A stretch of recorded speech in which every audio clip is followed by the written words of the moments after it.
اور دوسری بات میں یہ کہنا چاہتا ہوں، ہر سال ہمارے کچھ تھنکرز اور فلاسفرز ایسے وزیر بیٹھے ہیں جو سارا دن دینداروں کے خلاف بولتے رہتے ہیں۔ کل فواد چودھری صاحب نے ٹویٹوں پہ ٹویٹ کی، چاند جی 13 گھنٹے کا ہے، اتنے گھنٹے کا نظر نہیں آ سکتا۔ سائنس کی حاکمیت کو ماننے والے مولویوں کے اوپر الزام لگاتے رہے، یہ جی جھوٹ سے کریں گے، جھوٹ سے منائیں گے، یہ ہو جائے گا، وہ ہو جائے گا۔ شریعت کا اصول یاد رکھیے، چاند کی گواہی اس کی جانچ پرکھ ہونی چاہیے، اس کے اوپر اعتراض نہیں ہے، لیکن اگر کوئی ایک سکہ مسلمان بھی آ کے کہہ دے کہ میں نے خود چاند دیکھا ہے، اس کی گواہی کو قبول کیا جائے گا، اس کی گواہی کو قبول کیا جائے گا۔ یہی شریعت کا اصول ہے۔ حتیٰ کہ آپ کے سامنے یہ بات بھی رکھ دوں، سنن ابن ماجہ میں، سنن نبی داؤد میں یہ حدیث بھی موجود ہے کہ رسول اللہ صلی اللہ علیہ وسلم کے دور میں چاند کی ایک مرتبہ گواہی ظہر کی نماز کے بھی بعد آئی۔ ایک بندہ کے کہنے لگا اللہ کے رسول، دو عرابی آپس میں جھگڑ پڑے، ایک نے کہا چاند تو ہم نے مدینہ میں دیکھا ہی نہیں، دوسرا کہنے لگا اللہ کی قسم میں نے اپنی آنکھ سے دیکھا۔ رسول اللہ نے اس کو بلا لیا۔ اب سارے صحابہ نے روزہ رکھا ہوا ہے، اس کو تکلیف ہو رہی ہے کہ رات کو 11 بجے شہادتوں کی بنیاد کے اوپر اعلان کیوں ہوا ہے، یہاں پہ صحابہ نے روزہ رکھا ہوا ہے۔ اور اس عرابی نے آ کے کہا اللہ کی قسم میں نے اپنی آنکھوں سے دیکھا ہے۔ رسول اللہ نے سارے صحابہ کو حکم دیا روزے کو کھول لو۔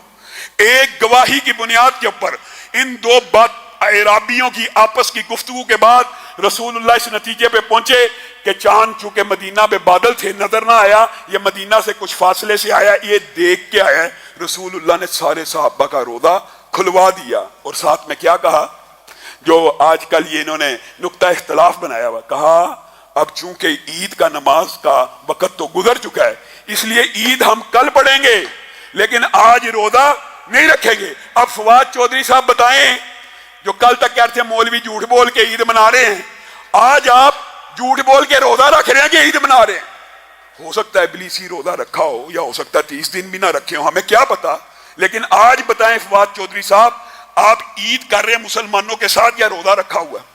ان کو روزے کی مبارک ہو، اور مسلمانوں کو، میرے نمازیوں کو، سارے پاکستان کے مسلمانوں کو تقبل اللہ منا ومن، آپ سب کو عید کی مبارک ہو۔ یہ خامخواہ کے اختلاف، شریعت کے خلاف جو باتیں ہیں، ہر وقت دینداروں کو نشانہ بنانا، دینداروں کے خلاف بات کرنا۔ اور ایک بات کر کے میں اپنی بات کو ختم کروں گا، اور انشاءاللہ دوسرے خطبے کے بعد ہم دعا بھی کروائیں گے، کیونکہ نبی کریم صلی اللہ علیہ وسلم کی یہ سنت ہے کہ عید کے خطبات میں عورتیں بھی آئیں۔ کون سی عورتیں؟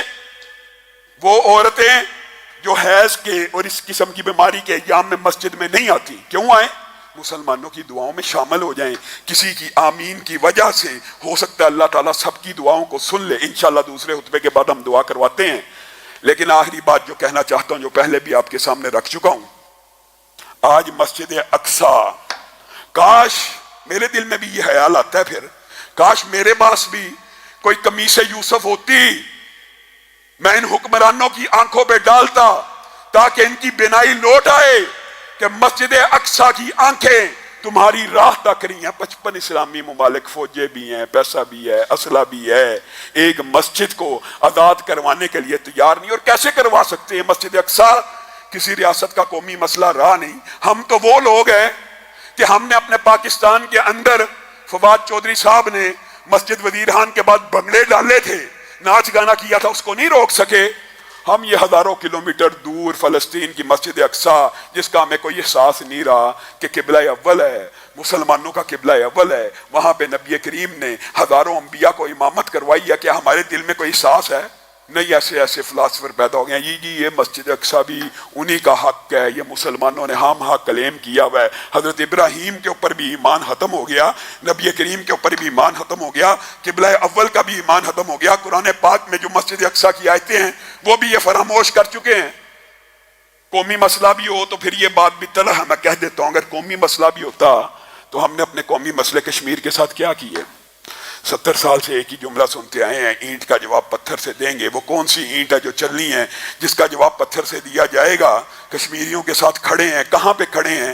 جب تک آخری کشمیری مر نہیں جاتا، ذبح نہیں ہو جاتا۔ کیا یہی نعرے آج ہم نے مسجد اقصیٰ کے لیے لگانے ہیں کہ آخری فلسطینی کے مرنے تک ہم مسجد اقصیٰ کے ساتھ کھڑے ہیں؟ کسی میں جرت نہیں، کسی میں کردار نہیں، کوئی گفتار کا غازی بھی، گفتار کے غازی کبھی ہوا کرتے تھے، ان کو تان و تشنیع کا نشانہ بنایا جاتا تھا، آج گفتار کا غازی بھی کوئی نہیں، آج جہاد کی بات بھی کوئی نہیں کر سکتا، آج یہ علم بھی کوئی نہیں اٹھا سکتا۔ اللہ رب العزت جو کہا گیا، جو سنا گیا، اس کو سمجھنے کی توفیق عنایت